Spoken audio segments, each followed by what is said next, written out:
materiel. Russian forces have now used DPRK ballistic missiles in Ukraine several times.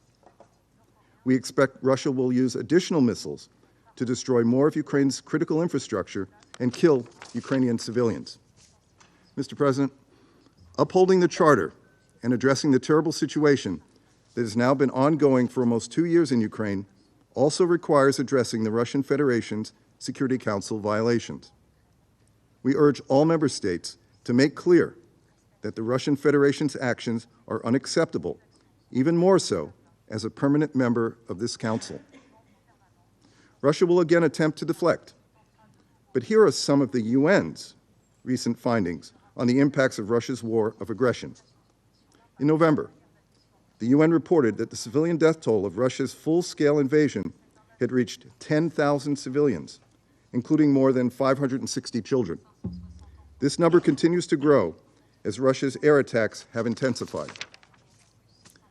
The World Health Organization recorded more than 1,400 attacks on health facilities since February 2022, and not even half of the hospitals are functional in the east and south. In the territory of Ukraine occupied by Russia, the UN has documented the death of over 100 Ukrainian civilians after being taken into Russian custody, including a child. The Food and Agricultural Organization noted the war's significant economic repercussions in terms of global food, agricultural inputs, and energy prices. Russia's war has led to the destruction of agricultural production, corrupted natural resources, and disrupted the export of grain to countries facing food insecurity. Mr. President, after nearly 2 years, we have seen the mass destruction the Russian Federation has wrought upon Ukraine's cities and people. However, the full-scale and long-term impacts of Russia's war remain unknown. What we do know is that Russia alone has the ability to end this war today. Russia must end this brutal war against Ukraine and withdraw its troops from Ukraine's internationally recognized borders. If Russia had any interest in demonstrating to this Council and to the world a commitment to maintaining international peace and security, it should start by ceasing its violations of the Charter and relevant Security Council resolutions. Thank you, Mr. President.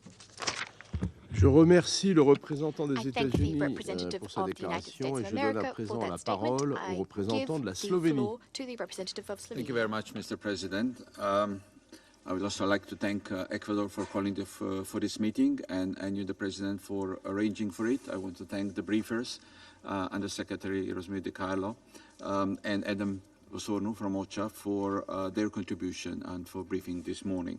Mr. President, let me make 3 points on behalf of my delegation. One, on the disheartening lack of progress in our discussions on the war in Ukraine and regarding the way forward. We have been following the Security Council discussions with great diligence in the past, and more than 100 times, as Ms. Rosemary De Carlo just reminded us.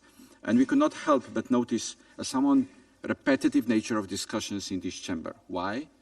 Because nothing has changed. The Russian aggression against Ukraine, which Slovenia condemns in the strongest possible terms, continues to blatantly violate the UN Charter, humanitarian international law, and international human rights and humanitarian law. The situation on the ground is not stabilizing. On the contrary, the death toll is rising with alarming rate, and civilians continue to be targeted, as we heard from both briefers. In the last weeks, the festive period brought destruction and death, not peace. More than 11,000 missiles and drones have been launched against Ukraine since the beginning of the war. 11,000 missiles and drones. We are deeply concerned about Russia's use of the DPRK ballistic missiles in Ukraine. The very transfer of ballistic missiles constitutes a serious violation of numerous Security Council resolutions, let alone their use. Mr. President, as long as the principles of the UN Charter and international law are being trampled, as long as civilians are suffering, there should be no room for fatigue. We should call out the aggression for what it is, again and again. The Council needs to break its silence and speak in defense of the UN Charter and peace. Slovenia will continue to remind the Council of its obligations, and we will continue our unwavering support for Ukraine's sovereignty and territorial integrity. There is no room for double standards when it comes to respect of international law, international humanitarian law, and human rights law. These laws apply to Ukraine the same way they apply to Gaza. Slovenia will call on these principles equally and with respect to every armed conflict. This brings me to the second point, the repeated barrage on Ukraine's civilian infrastructure. There has been a marked increase of Russia's attacks on Ukraine's critical infrastructure with the start of winter. Ukrainians have been subjected to the largest aerial missile attacks since the beginning of the war. An additionally worrying aspect is the impact of attacks on Ukrainian nuclear infrastructure. A month ago, the largest nuclear power plant in Europe underwent another complete loss of off-site power supply. This entails obvious nuclear safety and security risk factors. The issue of nuclear safety and security in Ukraine and in armed conflicts in general is of our utmost importance. 7 pillars and 5 principles on nuclear safety and security by the IAEA need to be fully observed. Mr. President, the third and last point is that we should not give up hope for peace. Slovenia welcomes the efforts of President Zelensky in the framework of Ukraine's peace formula. Slovenia actively participates in the discussions and hopes to see, rather sooner than later, the concrete proposals to return peace to Ukraine, lasting, just, and sustainable peace that would be based on the respect of international law and the UN Charter. Thank you. Je remercie le représentant de la Slovénie de sa déclaration et je passe à présent la parole au représentant de la Chine.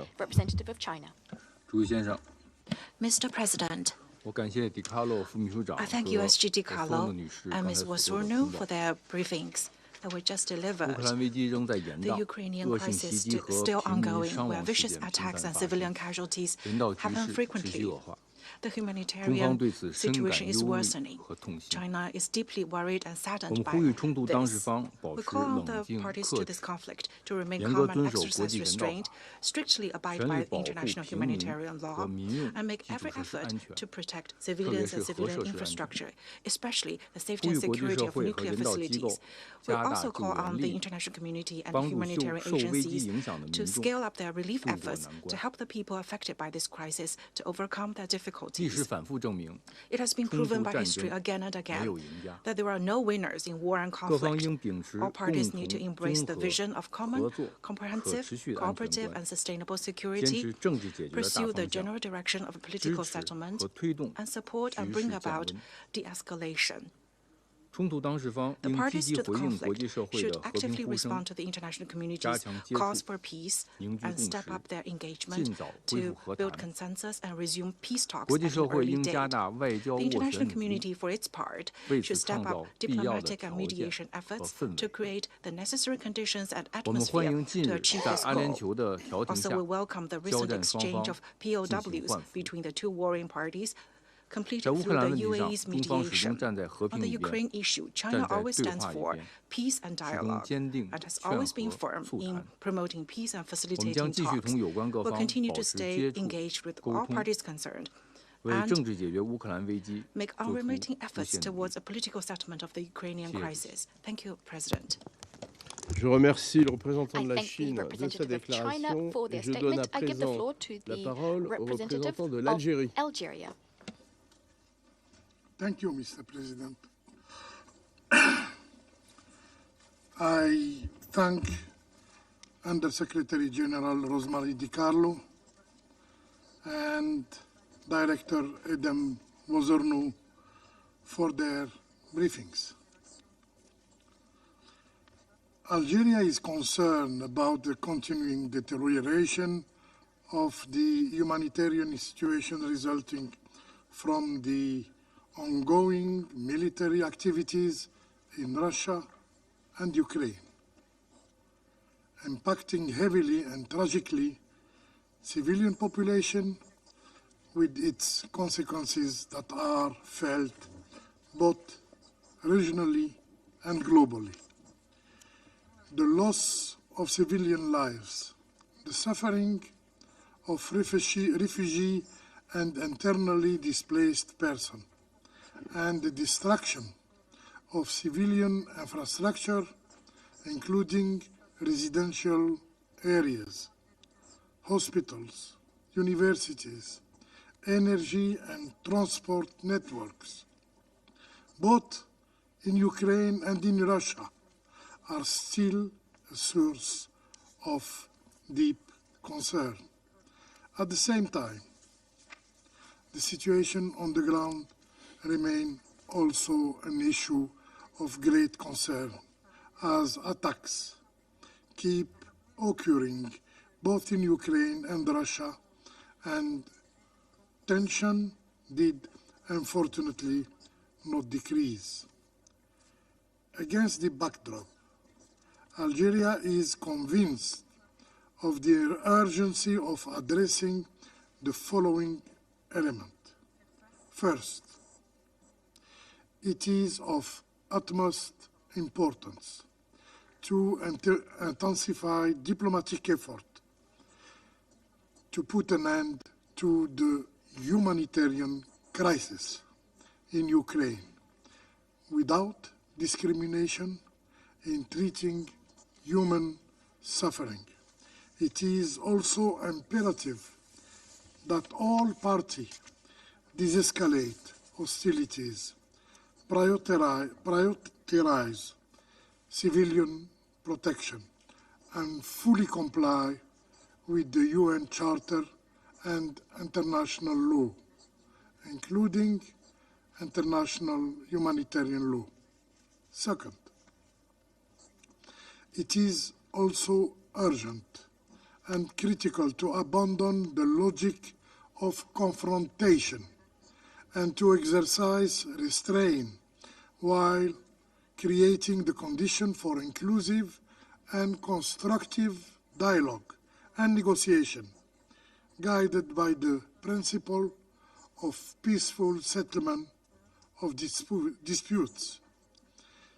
It is in this context that Algeria engaged in good faith an effort of good offices within the framework of the Arab Contact Group, which met at an early stage of the conflict. The two parties calling for the international community to refrain from any action likely to hinder the negotiations and prolong the crisis.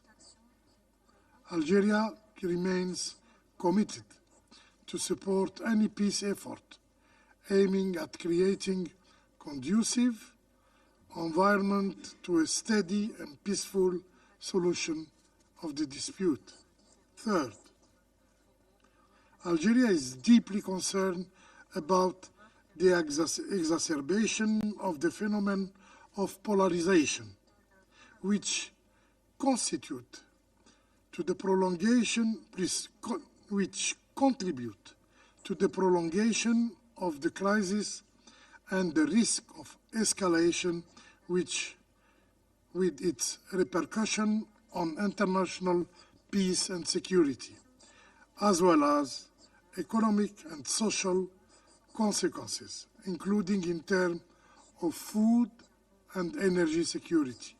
Even though the situation is challenging, Algeria still believes that peace is not out of reach.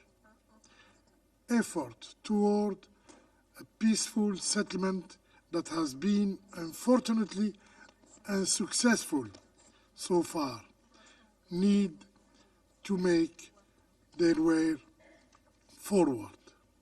Algeria calls for the intensification of international diplomatic efforts aimed at resolving this crisis to avoid the collapse of diplomatic norms and to achieve a just and lasting peace based on the purpose and principles of the UN Charter and the legitimate security concern of all parties. I thank you. Je remercie le représentant de l'Algérie de sa déclaration et je donne à présent la parole au représentant de la République de Corée. Thank you, Mr. President. I thank USJ Rosemary DiCarlo and Ms. Wazorno for their detailed briefings. I also welcome the participation of the Ukrainian, Polish, German, Estonian, Italian, and EU delegations at today's meeting. For almost 2 years, Russia's illegal invasion of Ukraine has incurred unspeakable suffering on the people of the Ukraine. My delegation is deeply concerned over the deteriorating humanitarian situation on the ground. It is indeed alarming to see the indiscriminate attacks against the civilians and the civilian infrastructure intensifying since last month. Those brutal attacks have targeted residential buildings, hospitals, schools, kindergartens, and shopping malls. According to the UN, nearly 100 civilians were killed and more than 400 injured due to airstrikes since December 29th. These strikes have left hundreds of thousands of people without electricity and water, exacerbating the already harsh living conditions for Ukrainians during this cold winter season. Furthermore, a cyber attack took place on Ukraine's largest mobile network operator, impeding the access of millions of Ukrainian people to vital communications services last month, according to the recent UN OCHA report. Such actions are prohibited according to international humanitarian law, and my delegation emphasizes that there can be no impunity for the perpetrators of the most serious crimes under international law. My delegation, Mr. President, besides waging an illegal war of aggression and violating international humanitarian law, the Russian Federation is also relying on weapons illegally provided by the DPRK.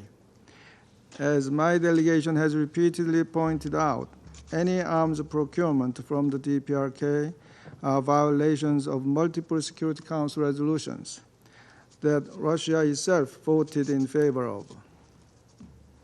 Short-range ballistic missiles supplied by the DPRK hit Ukraine on December 30th, January 2nd, and January 6th.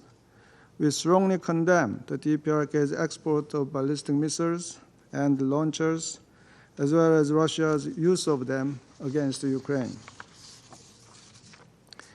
By exporting missiles to Russia, the DPRK used Ukraine as a test site of its nuclear-capable missiles in wanton disregard of Ukraine's territorial integrity and the safety of the Ukrainian people. The introduction of North Korean missiles into the war in Ukraine has a significant implication on global nuclear non-proliferation. Some experts assess that the missiles fired into Ukraine are KN-23, which the DPRK claims can deliver nuclear warheads. For the ROK, this comes as a clear and present demonstration of the existential threat. One of the missiles flew 460 kilometers, exactly the same distance between Wonsan, a typical DPRK missile launch site, and Busan, the largest port city of the ROK. From the ROK standpoint, it amounts to a simulated attack. And as these launches provide valuable technical and military insights to the DPRK, it can be further encouraged to export ballistic missiles to other countries and rake in new revenue to further finance its illegal nuclear and ballistic missile programs.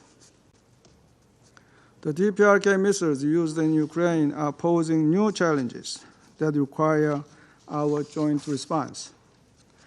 My delegation calls on all Council members to make an extraordinary effort to curb the DPRK's provocations and its nuclear programs. The Security Council's inaction to date has only emboldened the Pyongyang regime, and continued inaction would further embolden it. As such, we need to rein in the unbridled offender before it is too late. The only thing necessary for the bad to triumph is for the good to do nothing. At the same time, all member states must fully implement relevant Security Council resolutions. In particular, we urge Russia to stop its military cooperation with the DPRK.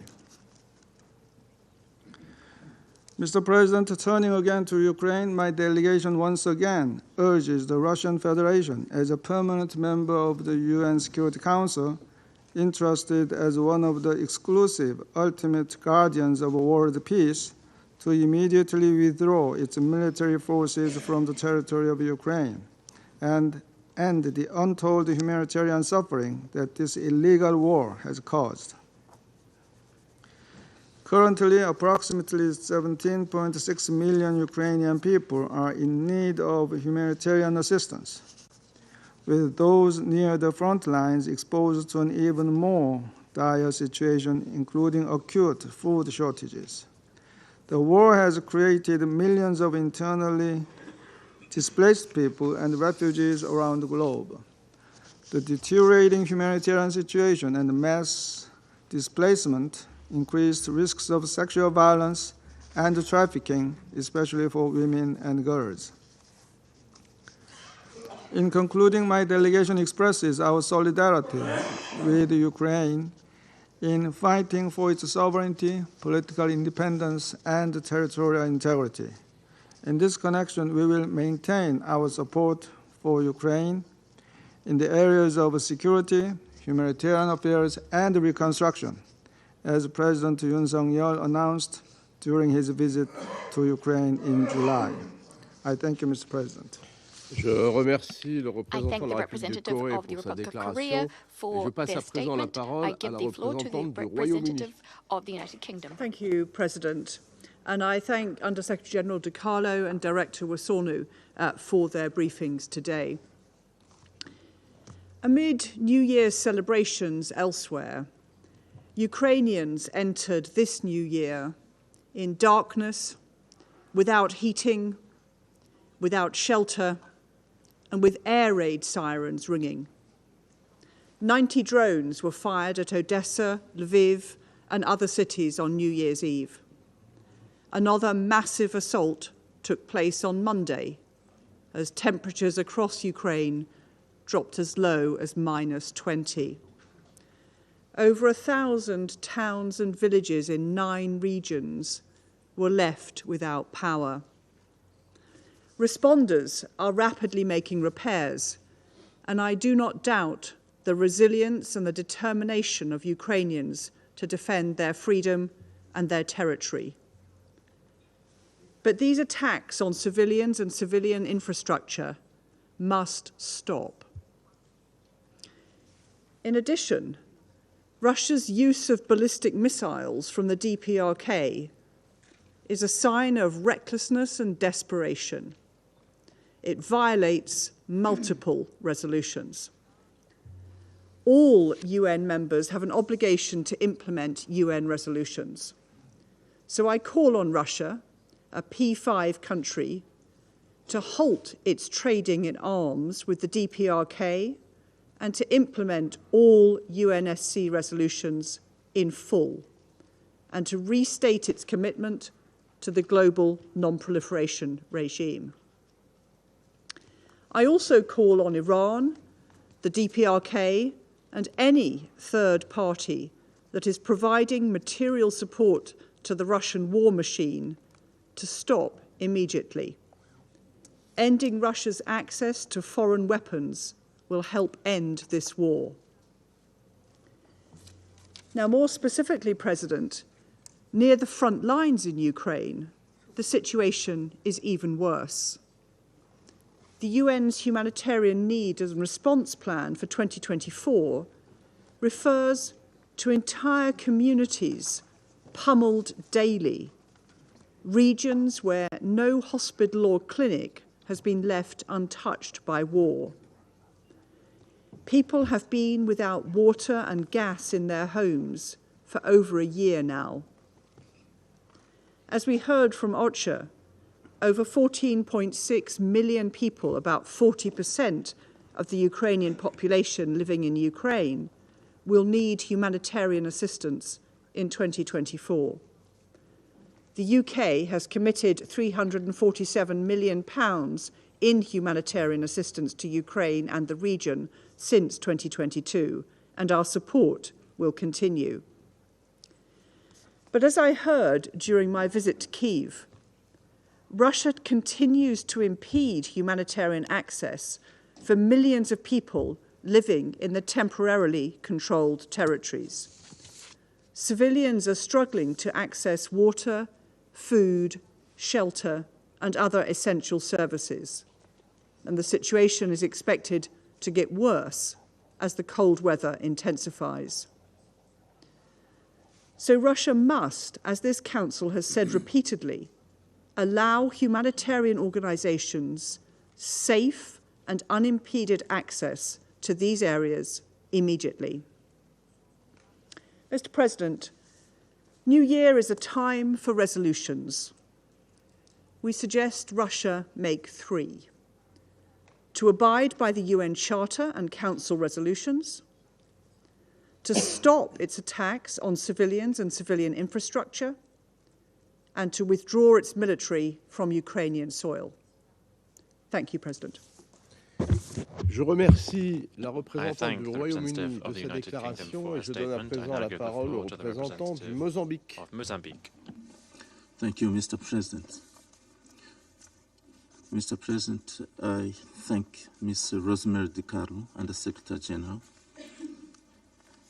and Ms. Adam Wuzorn, Director of Operation and Advocacy of the Office of the Coordination for the Coordination of Humanitarian Affairs and Emergency Relief Coordinator, for their insights shared with us today. Mr. President, the conflict in Ukraine is still having a serious negative impact on people's lives, destroying vital civilian infrastructure and means of subsistence, forcing civilians to flee their frontline village and increasing the need for humanitarian aid. It remains a major source of volatility in an already fragile world. Mr. President, it is said that conflict continues to be a major factor in the worldwide humanitarian crisis. The circumstances in Ukraine are a part of this alarming and catastrophic pattern. Therefore, we must safeguard citizens as well as the infrastructure necessary for their survival.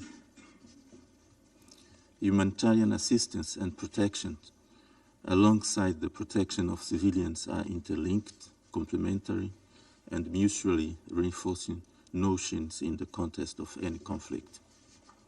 We would like to remind all parties of their respective obligation to uphold, safeguard, protect, and provide for the fundamental needs of civilians' populations, as well as to strictly adhere to the relevant international humanitarian law. The protection of civilians is the cornerstone of international humanitarian law. Therefore, the principle of distinction, precaution, and proportionality must be scrupulously observed by all parties. Mr. President, while underscoring the importance of humanitarian assistance and protection to alleviate human suffering, we hold the view that it cannot be seen as a solution in itself. In our humble perspective, resolving the conflict is the most viable approach to deal with this humanitarian issue. In light of this, Mozambique encouraged the use of diplomacy and political negotiation to end the conflict as a first step towards a stable, long-lasting